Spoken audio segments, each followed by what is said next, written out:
गुरुत्वपूर्ण महत्वपूर्ण विषय पे चर्चा करने के लिए। आज वर्तमान समय में युवा वर्ग में धर्म के प्रति विरक्ति, धर्म विरोधी मानसिकता जागृत हो रही है। अब भोगवादी विचारधारा ज्यादातर उसमें डोमिनेट हो रही है। बहुतों के मन में बहुत सारे प्रश्न हैं कि धर्म बड़ा कि विज्ञान बड़ा। इसी विषय पे चर्चा करने के लिए आचार्य सुंदरन जी हैं, आपका स्वागत है। तो सबसे पहला प्रश्न ये है आचार्य जी कि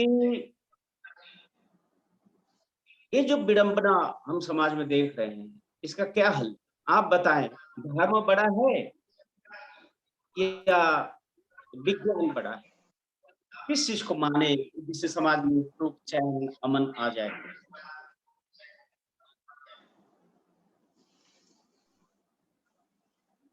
नमस्कार।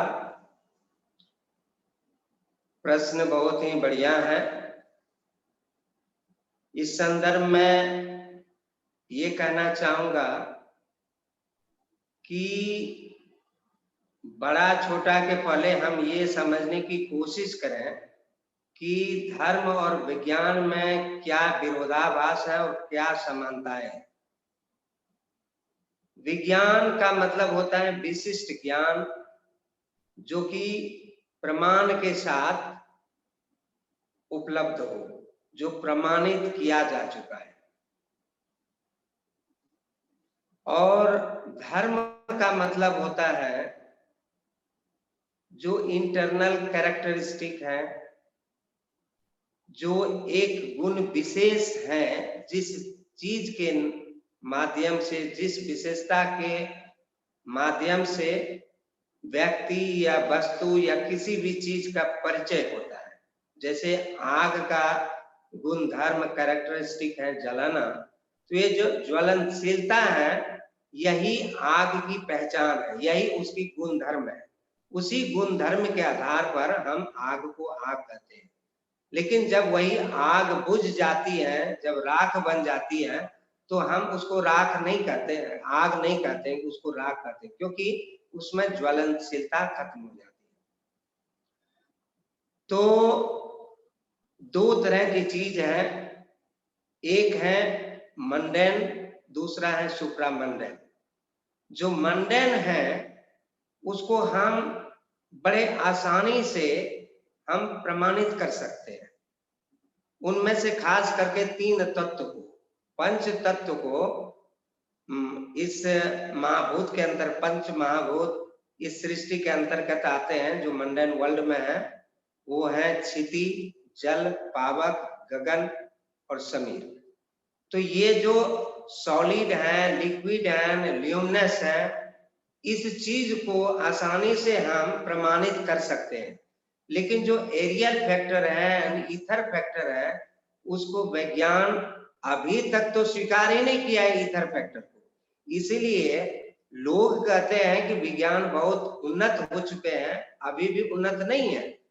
जो हमारे ऋषि मुनि, जो धर्म, जो हमें पंच महाभूत की सूक्ष्मतर ज्ञान को हमें देती है, उस तक तो विज्ञान भी नहीं पहुंच पाती। एक्चुअली ये जो मंडेन विज्ञान है, मंडेन साइंस है, उसका जो शाखा है, तीन शाखा है। जीव विज्ञान, जिसे हम बायोलॉजी के नाम से जानते हैं, भौतिक विज्ञान, जिसे हम फिजिक्स के नाम से जानते हैं, और रसायन विज्ञान, जिसे हम केमिस्ट्री के नाम से जानते हैं। मुख्यतः इन तीनों को लेकर के साइंस चलती है और उसमें प्रमाणित होते हैं। लेकिन जो अध्यात्म विज्ञान है, जो सुप्रामंडल साइंस है, उसकी भी शाखा है। जैसे स्पिरिचुअल साइंस, साइकोलॉजी, नंदन विज्ञान, जिसे हम एस्थेटिक साइंस कहते हैं, मोहन विज्ञान, जिसे सुप्रा साइंस, ये जिसका मन बहुत ही ऊर्ध हो चुका है, सूक्ष्म हो चुका है, अनुभूत कर सकते हैं। लेकिन इसका मतलब ये नहीं है कि हम जिस चीज को नहीं देख पाते हैं उसको हम मानेंगे ही नहीं, स्वीकार स्वीकार ही नहीं करेंगे, इसका ये मतलब नहीं है। इसीलिए मेरे ख्याल से जहां ये भौतिक विज्ञान या मंडेन विज्ञान, मंडेन साइंस का एंड है, वहीं से सुप्रामंडन साइंस अर्थात अध्यात्म विज्ञान अर्थात धर्म की शुरुआत है। इसलिए वो और भी सूक्ष्म है, इसलिए आम तौर पर लोगों के जहन से ये कुछ ऊर्ध्व है, परे है। तो आपका कहना ये है कि जो मंदिर है, जिसको हम भौतिक भूत कहते हैं, इस भूत के दो स्वरूप हुए, एक इंटरनल और एक्सटर्नल। एक्सटर्नल स्वरूप को तो हम इंद्रियों के द्वारा समझ पाते हैं कोई भी वस्तु के, किंतु जो उसका जो सूक्ष्म पार्ट है भौतिक वस्तु का, उसको हम इंद्रियों के द्वारा समझ नहीं सकते हैं। जैसे इलेक्ट्रॉन, प्रोटॉन, न्यूट्रॉन को हम इंद्रियों के द्वारा संभव नहीं है उसको समझ पाना। दूसरी बात है, उससे भी सूक्ष्म बहुत सारे कण है, जैसे क्वार्क है, न्यूट्रिनो है, इसको भी हम इंद्रियों के द्वारा समझ नहीं सकते। ये हाइपोथेसिस पे निर्भर करता है, अनुमान पे निर्भर करते हैं। इसलिए अगर कोई कहते कि विज्ञान जिसको हम कहते हैं वर्तमान, जिसको भौतिक विज्ञान को विज्ञान मानते हैं लोग, है ना, मैटर ओरिएंटेड जो साइंस है, मैटेरियल साइंस, उसको भौतिक विज्ञान बोलते हैं। तो मेरा प्रश्न था आचार्य जी कि बड़ा कौन सा है, विज्ञान या धर्म? क्यों? क्योंकि लोग सोचते हैं, जुआ वर्ग का धारणा है कि इस पृथ्वी पे जितने भी आतंकवादी घटनाएं हो रहे हैं, युद्ध हो रहे हैं, आतंकवादी घटनाएं घट रही हैं, ये सब धर्म के कारण ही है ना। और मनुष्य जो है आज जो भी प्रगति किया है, विकास किया है, वो सिर्फ विज्ञान के कारण है, इसमें धर्म का कोई रोल नहीं है। इसमें जरा संक्षिप्त में आप अगर बताएं तो बहुत अच्छा रहेगा। बहुत अच्छी बात है। देखिए, इकबाल साहब कहते हैं कि मजहब नहीं सिखाना, आपस में बैर रखना। लेकिन ये मेरे दृष्टिकोण से दुनिया का सबसे बड़ा झूठ है। मजहब ही आज सबसे बड़ा उत्पात का कारण है, एक दूसरे में विभेद पैदा करता है, एक दूसरे से लड़ाता है, ये बात सही है। लेकिन इस चीज से लोगों को विज्ञ होना चाहिए कि धर्म और रिलीजन दोनों एक चीज नहीं है। धर्म और मजहब दोनों एक चीज नहीं है। मजहब इंसान के, धर्म का मतलब कहीं आप आध्यात्मिकता के बारे में तो नहीं बोल रहे? मैंने आध्यात्मिक मजहब अलग है ये बोल रहे हैं। हाँ, मजहब और जो धर्म है वो दोनों एक शब्द नहीं है। लोग कहते हैं कि अरे एक ही चीज है, लेकिन इसमें धरती आसमान का अंतर है, समझ गया? जैसे कि फादर और स्टेप फादर एक नहीं हो सकता है, समझ रहे ना? दुनिया में किसी भी इंसान का दो बाप नहीं हो सकता। उसी तरह यहाँ दो मजहब या चार मजहब हो ही नहीं सकता है। अगर मजहब का मतलब इंग्लिश में है रिलीजन और धर्म का इंग्लिश में कोई भी शब्द नहीं है, इसका पर्यायवाची शब्द नहीं है, इसलिए धर्म धर्मी है। तो ये जो धर्म इंसान के द्वारा पैदाइश हो ही नहीं सकता है ना। ये धर्म कुदरती है, ये परमात्मा के द्वारा प्रदत्त है, इसलिए इसको सनातन कहा गया। सनातन का अर्थ होता है जो था, जो है और जो रहेगा, जिसमें किसी भी तरह का देश काल पात्र के परिधिगत या उसके वशीभूत होकर के इसमें कोई भी परिवर्तन नहीं हो सकता है, तो उसे ही सनातन कहते हैं। तो धर्म जो है वो परिवर्तन नहीं होता है, धर्म परिवर्तनशील नहीं है। वो तो क्या है, वो धर्म क्या है, मनुष्य में क्या है वो धर्म? बहुत अच्छा है। मनुष्य का धर्म क्या है? वो है बृहदेशना प्रणिधानं च धर्म, बृहद की प्राप्ति, अनंत की प्राप्ति, असीम की प्राप्ति, वो मनुष्य मात्र का धर्म है। क्योंकि इस सृष्टि में मनुष्य को छोड़ करके कोई भी ऐसा जीव नहीं है जो अनंत को चाहता है। वो किसी भी चीज से, सीमित वस्तु को पा करके, सीमित चीजों को पा करके संतुष्ट हो जाते हैं, लेकिन मनुष्य में ऐसा प्रवृत्ति नहीं है, इसलिए वो उसमें अनंत को पाने की प्रगाढ़ ऐसना है। ये जो प्रगाढ़ ऐसना है अनंत की प्राप्ति का, यही धर्म है। इसका मतलब आप ये कहना चाह रहे हैं कि हर मनुष्य में एक कॉमन क्वालिटी है, वो कॉमन क्वालिटी है एट्रैक्शन ऑफ गॉड, वो अनंत के प्रति आकर्षण है ना, वो हमें सदा अनंत को पाना चाहता है। यही है मनुष्य का साइकोलॉजिक और इंटरनल कैरेक्टरिस्टिक्स, प्रॉपर्टीज और गुण धर्म की, अर्थात वो अनंत को पाना चाहते हैं। और वो अनंत है कौन? तो सुप्रीम कॉन्शियसनेस या परम ब्रह्म। यही मतलब एक परम सत्ता है जो पूरे दुनिया के को नियंत्रण कर रहा है। जिस तरह से हमारा सूरज एक न्यूक्लियस है सौर मंडल का, जिसके चारों तरफ ग्रह नक्षत्र घूम रहे हैं, उसी तरह से इस यूनिवर्स में अनंत ग्रह नक्षत्र निहारिकाएं हैं, गैलेक्सीज है, वो सब एक फोर्स ऑफ अट्रैक्शन से बना हुआ है। जिस तरह से न्यूक्लियस के एटॉमिक न्यूक्लियस के चारों इलेक्ट्रॉन घूमता है, उसी तरह से पूरे सृष्टि के हर चीज एक फोर्स ऑफ अट्रैक्शन के द्वारा बंधा हुआ है। इसका मतलब हुआ मनुष्य है सर्वश्रेष्ठ जीव है, सृष्टि का सर्वश्रेष्ठ जीव, माने उन्नत जीव का सर्वश्रेष्ठता उनके बौद्धिक उन्नति के कारण हुआ है। और ये क्या चाहता है? बौद्धिक उन्नति होने के बावजूद भी, टेक्नोलॉजिकल उन्नति होने के बावजूद भी वो सेटिस्फाइड नहीं है इस भौतिक वस्तु से, भौतिक जगत से, क्योंकि इंफिनिटी को पाना चाहता है, अर्थात परम सत्ता, जिसको हम परम ब्रह्म कहते हैं। अर्थात परम ब्रह्म को पाने की जो आकुति है, जो आकर्षण है, वही मनुष्य मात्र का धर्म है। इसीलिए मानव धर्म है, वो सनातन धर्म है, वो भगवत धर्म है, एक ही है, तीनों का अर्थ एक ही होता है। किंतु मजहब में परम ब्रह्म को पाने का कोई जिक्र ही नहीं है। मजहब में है स्वर्ग नरक की कल्पना,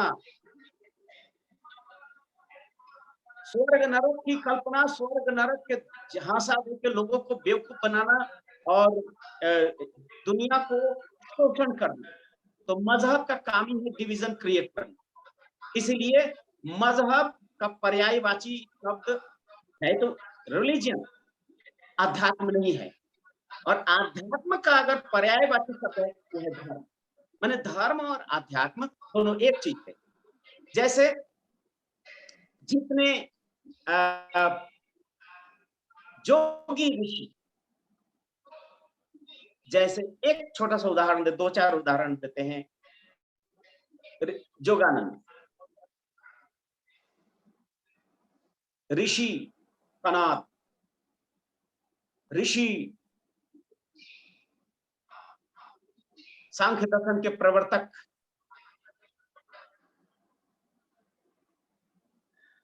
पतंजलि हुए योग दर्शन के प्रवर्तक। इन लोगों ने कोई मजहब का प्रचार नहीं किया। उन लोगों ने उस परम पिता को पाने का, परम ब्रह्म को पाने का ही विज्ञान को खोज निकाले।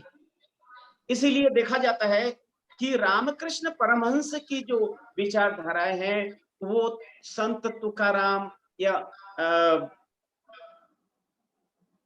जितने भी ऋषि मुनि हैं, उन्नत ऋषि मुनि, विवेकानंद जी हुए, इन लोगों के भावधारा में कोई अंतर नहीं है, कोई डिफरेंसेस नहीं है।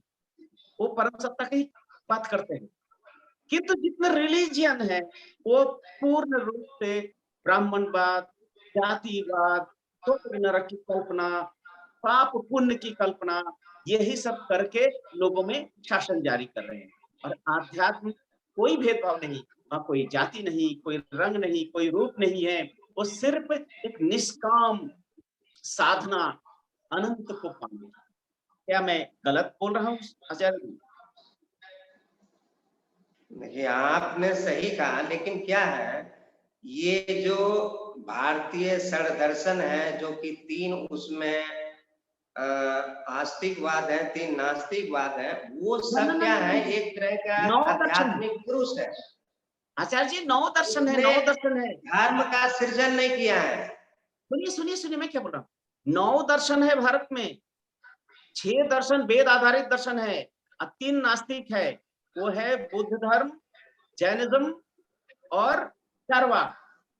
और 6 जो आस्तिक है उसमें है सांख्य दर्शन, योग दर्शन, न्याय, वैशेषिक, पूर्व मीमांसा, उत्तर मीमांसा, जिसको वेदांत कहते हैं। ये 6 आस्तिक दर्शन। और इस आस्तिक 6 आस्तिक दर्शन में एक सबसे बड़ा जो पाखंड का प्रचार किया है, ये जो जितने भी पाप पुण्य, कर्म अकर्म, ये कर्म कांड, ये सारे महर्षि जैमिनी के पूर्व मीमांसा में भी वर्णित है। इसके अलावा 5 जितने दर्शन है उसमें ये सारे जिक्र नहीं है, सब परम तत्व की बात करते हैं। हमें दर्शन के तरफ न बढ़ करके अध्यात्म को देखिए। जी जी जी जी, तो वही मैं कह रहा हूं। तो और तो जो विज्ञान है वो भौतिक वस्तु के सिर्फ एक्सटर्नल को चर्चा करने से नहीं चलेगा। जब वो इंटरनल पार्ट को चर्चा करेंगे, गहराई से देखेंगे, तो देखेंगे कि आध्यात्म और भौतिक विज्ञान में कोई अंतर नहीं है। विज्ञान मतलब विशेष ज्ञान, जो भौतिक वस्तुओं को सूक्ष्मता के तह तक पहुंचता है। और आध्यात्म वो है जो मनुष्य के भौतिक, मानसिक और आत्मिक 3 स्तर में आगे बढ़ाता था, परम सूक्ष्म सत्ता, परम सत्ता को ले जाता। तो यहाँ पर धर्म और विज्ञान में कोई डिफरेंसेस नहीं है, एक दूसरे के पूरक है। किंतु मजहब और विज्ञान दोनों एक साथ काम कर ही नहीं सकता, क्योंकि मजहब में अकल का दखल नहीं है और विज्ञान में अकल का दखल है।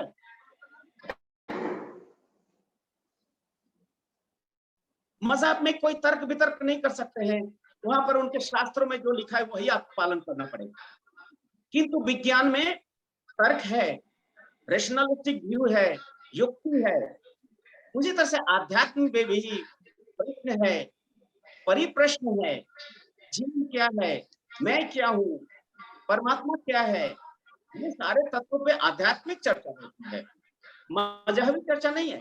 इसलिए वर्तमान समाज में जो युवा वर्ग है उनको एक्चुअली ये धर्म और मजहब, ये 2 शब्द का ज्ञान ही नहीं है। युवा वर्ग तो क्या कहें, हम समाज के जो बुद्धिजीवी शिक्षित वर्ग हैं उनको भी ये डिफरेंसेस पता नहीं है। नहीं रहने के कारण मजहब को ही आध्यात्म समझ के आदमी उल्टा हो जा रहा है, मानसिकता बिल्कुल उल्टा हो जा रहा है कि जितने अंधविश्वास को संस्कार आडंबर देख रहे हैं, क्योंकि आध्यात्मिक अनुभूति तो किसी को मिल नहीं रही है। जो देख रहे हैं मंदिरों में, गिरजाओं में और मस्जिदों में है, तो वहां पर तो सब जगह दलाल बैठे हुए हैं। दलाल बैठ के अपना बस स्वर्ग भेजने का सर्टिफिकेट इशू करते हैं। किंतु अध्यात्म में कोई दलाल का जगह ही नहीं है। या तो खुद को साधना करना है, अपने आप को उन्नत करके ईश्वर प्राप्त करना है, ईश्वर अनुभूति करना, अनुभूति के विषय है। एक्सपेरिमेंट, साधना के द्वारा एक्सपेरिमेंट होता है और उसको रियलाइज करते हैं मन मंदिर में, मेंटल लैब में। विज्ञान जिसको कहते हैं कि हमारे लैब में प्रमाणित होता है, लेकिन ये लोग भूल जाते हैं, विज्ञान के लोग भी, क्योंकि ये जो विज्ञान है इसको पहले तो किसी के मन में वो डिजाइन होता है, उस डिजाइन को फिर लैब में वो देखते हैं। तो दोनों का लैब जो है ये माइंड है। किंतु मजहब में लैब का कोई जगह नहीं है, कोई एक्सपेरिमेंट की जरूरत नहीं है, क्योंकि वहां एक जो सुप्रीम बुक है, फाइनल अथॉरिटेटिव बुक है, उस अथॉरिटी को सब कुछ मान लेते हैं। वहां जो कुछ लिखा है उसी को आंख नाक कान बंद करके पालन करना है। और उसमें थोड़ा भी तारतम्य हुआ तो उसको दंड देने के लिए है ना डिसाइड करने वाले, मस्जिद में मुल्ला जी और मंदिरों में पंडित जी और गिरजा में पादरी जी, ये लोग बैठे हुए हैं, दलाल लोग। यही कारण है कि धर्म और अध्यात्म में लोग समझ नहीं पा रहे हैं, और जितने बुद्धिजीवी हैं उन लोग का कर्तव्य है कि आगे आए। आप देखिए, लोग बोलते हैं कि ये जितने भी लड़ाइयाँ हुई हैं तो धर्म के कारण हुआ है। एकदम सरासर गलत। सेकेंड वर्ल्ड वॉर जो हुआ है किसके कारण हुआ? धर्म के कारण हुआ है क्या? एक तो कैपिटलिस्टिक जो इंपेरियलिज्म है, अर्थनैतिक साम्राज्यवाद, पूंजीवाद के कारण ये हुआ है। दूसरे देश पे आक्रमण करना, दूसरे देश के आर्थिक आजादी को खर्ब करके अपना मार्केट बनाने का धंधा, पूंजीवाद के कारण सेकेंड वर्ल्ड वॉर हुआ है। और ये जितने भी आतंक है, ये रिलीजियन एंड पूंजीवाद ये मिलके करते हैं, क्योंकि पूंजीवाद भी एक रिलीजियन है और कम्युनिज्म भी एक रिलीजियन है। पूंजीवाद के जो गुरु है वो आदम स्मिथ है, और साम्यवाद के गुरु है तो कार्ल मार्क्स। जिस तरह से मजहब के एक एक गुरु होते हैं, एक एक पवित्र ग्रंथ होता है, कम्युनिज्म का पवित्र ग्रंथ है दास कैपिटल, आदम स्मिथ का कैपिटलिज्म। तो ये जो जितने भी रिलीजियन है, ये सब एक फाइनल अथॉरिटेटिव बुक और एक व्यक्ति को जीवन का सब कुछ मान लेते हैं। किंतु आध्यात्म में है, युक्ति है, तर्क है, सुनने की आग्रह है, जानने की आग्रह है, कौतूहल है, ये करके आध्यात्म धीरे धीरे मनुष्य को भौतिक, मानसिक और आत्मिक जगत में उन्नति करते हैं। क्या मैं कुछ गलत बोल रहा हूँ आचार्य जी? आपका इसमें कुछ मत अगर मत है तो क्या? बहुत बढ़िया। आपको अगर कुछ कहना कह सकते हैं। नहीं, आगे बढ़िए। हाँ, तो ये था। इसीलिए सबसे बड़ी चीज है कि हम युवा और बुद्धिजीवी को वस्तु सत्य को जानना है। आप भौतिक विज्ञान को अगर मानते हैं तो उसमें भी आपको अंधा होने की जरूरत नहीं है, क्योंकि भौतिक विज्ञान भी मनुष्य को सूक्ष्मता की ओर ही ले जा रहे हैं। इलेक्ट्रॉन, प्रोटॉन, न्यूट्रॉन, क्वार्क, इन तत्वों का खोज वो जड़ वस्तु का सूक्ष्म पार्ट है। एक जड़ वस्तु जो हम सामने देख रहे हैं, उनको जब हम तोड़ते हैं तो इंटरनल पार्ट में जाते हैं, सूक्ष्मता की ओर जाते हैं। ठीक उसी तरह से धर्म क्या है? मनुष्य का अंदर का चीज है, शाश्वत चीज है, मेंटल प्रॉपर्टीज है, साइकिक प्रॉपर्टीज है, क्योंकि मनुष्य मन प्रधान है और इसका मन क्या चाहता है वही धर्म है। तो मन अनंत को चाहता है, इसीलिए धर्म ये हो गया और मजा। इसीलिए धर्म और विज्ञान में कोई कॉन्ट्रडिक्शन नहीं है, किंतु विज्ञान और मजहब में कॉन्ट्रडिक्शन है और ये कॉन्ट्रडिक्शन रहेगा। क्योंकि एक, हाँ स्वामी जी, एक प्रश्न आपसे है, क्या किसी के मानने से या किसी के नहीं मानने से सत्य में कोई परिवर्तन आ सकता है क्या? कोई कहता है कि मैं आस्तिक हूं, मैं भगवान को मानता हूं, तो उनके मानने से ही क्या भगवान का अस्तित्व प्रमाणित होता है क्या? और कोई कहता है कि मैं नहीं मानता, क्या उनके नहीं कहने से क्या ईश्वर का अस्तित्व खतरे में पड़ जाएगा क्या? इसका जरा प्लीज आप दर्शा सकते।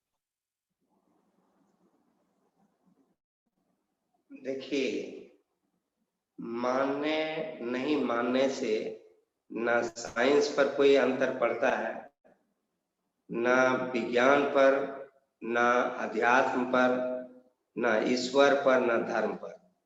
अब कोई इंसान ये बोले कि मैं अपने बाप को मानता ही नहीं, भाई आप माने या ना माने, बाप तो है ही, फादर के बगैर तो कोई पैदा ले नहीं सकता है, मदर के बगैर। तो आपका नहीं मानने से फादर का एग्जिस्टेंस खत्म नहीं हो जाता है, अस्तित्व भी नहीं हो जाता है।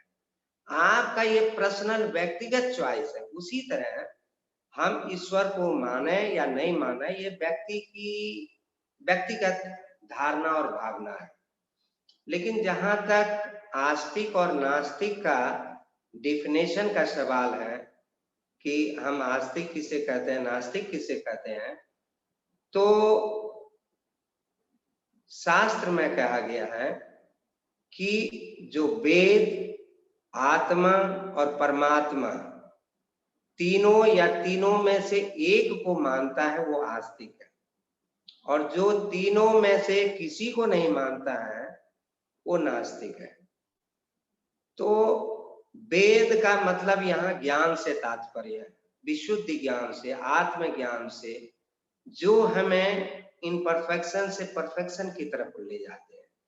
वो ज्ञान जो हमें किसी भी चीज को करने में सहायता प्रदान करते हैं। तो ऐसे ज्ञान के बगैर मनुष्य का अस्तित्व ही नहीं है, क्योंकि ज्ञान ही वो चीज है जो मनुष्य को मनुष्यत्व में प्रतिष्ठित करता है। वरना मनुष्य और पशु में कोई विशेष अंतर नहीं है। मनुष्य में भी जैव धर्म है, आहार निद्रा भय मैथुन, और पशु में भी है। लेकिन ये जो विशेषता क्या है कि धर्म की विशेषता रहने के कारण, ज्ञान की विशेषता रहने के कारण मनुष्य को हम मनुष्य कहते हैं। इसीलिए जब किसी मनुष्य को हम जानवर कह के बुलाते हैं तो उसको अच्छा नहीं लगता है, क्योंकि उसमें बौद्धिक विकास हो चुका है, उसमें विवेक जागृत हो चुका है, इसलिए वो मैंपन को समझता है। ये जो मैंपन है, आई फीलिंग्स है, ये मनुष्य को छोड़ करके अन्य किसी भी जीव जगत में नहीं है। इसीलिए जिसमें मैंपन का ये भाव पैदा ले लिया है, वही ईश्वर तत्व को समझ सकता है, वही ज्ञान और विज्ञान और वैराग्य और विवेक को समझ सकता है। इसीलिए मैं एक बार यही कहना चाहूंगा कि अगर कोई आदमी दिन में आंख बंद करके कहे कि नहीं अभी तो रात है, तो वास्तविक में रात नहीं हो सकता है। ये केवल उस व्यक्ति विशेष की एक धारणा हो सकता है, भ्रांति हो सकता है। तो इसीलिए सत्य कभी किसी के धारणा पर निर्भर नहीं करता है। सत्य सत्य ही है। सूर्य का प्रकाश ही है। किसी के बादल ढक जाने से सूर्य का प्रकाश खत्म नहीं होता है। टेम्पररी हो सकता है, लेकिन सूर्य को तो प्रकाशित होना ही है। जी, आगे क्या बोल रहे? आगे कोई प्रश्न है आपका? हाँ, तो मेरा यही कहना था कि लोगों में जो